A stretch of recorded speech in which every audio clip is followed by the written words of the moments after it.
જય ભવાની, જય માતાજી. મિત્રો, ખરેખર માણસ ખરાબ નથી હોતો, કારણ કે કોઈ માણસ જન્મતાની સાથે ડાકુ જન્મ નથી લેતો, દુર્જન જન્મ નથી લેતો, કે ખરાબ માણસો જન્મ નથી લેતા.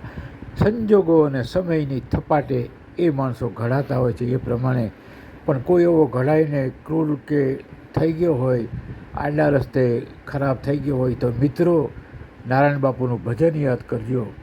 હા હા, કે સમજણ જીવનમાંથી જાય તો જોયા જેવી થાય. સમજણ રાખજો સાહેબ. તમને એક નાનકડો દાખલો આપું કે નારદજી ના મળ્યા હોત તો વાલ્મીકી લૂંટારો સંત વાલ્મીક ના થાત સાહેબ. અને ભગવાન સ્વામિનારાયણ ના મળ્યા હોય તો ગાયકવાડી સરકારને વારે વારે લૂંટી લેનાર મહાન ડાકુ જોબન ભાયા પગી ભક્ત જોબન ના થાત. અરે માં સોનબા ના મળ્યા હોત તો અંગ્રેજોને જેના લીધે સરકારી ઓફિસરો પોલીસ ખાતાના પગાર બંધ કરી દેવાતા પડ્યા હતા એવો મહાન લૂંટારો ભૂપત બારવટીયો સાહેબ આટલો નરમ ના થઈ જાત. મિત્રો, જીવનમાં જ્યારે મહાન કે મોટા માણસો આવે ત્યારે જીવન પરિવર્તન થાય છે. માટે સમજણ રાખજો, કોઈનો સાથ છોડતા નહીં, બને ત્યાં સુધી એની સાથે રહેજો.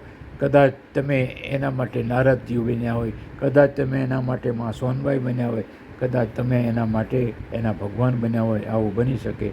માટે સમજણથી કામ લેવું, કાયમ માટે સમજણથી કામ લેવું, સમજણથી કામ લેવું. સમજણ જીવનમાંથી જાય તો નર થવાનો થાય. જોને સમજણ જીવનમાંથી જાય. નારાયણ બાપુ અસ્તુ સમજાય એમને વંદન. જય ભવાની, જય માતાજી.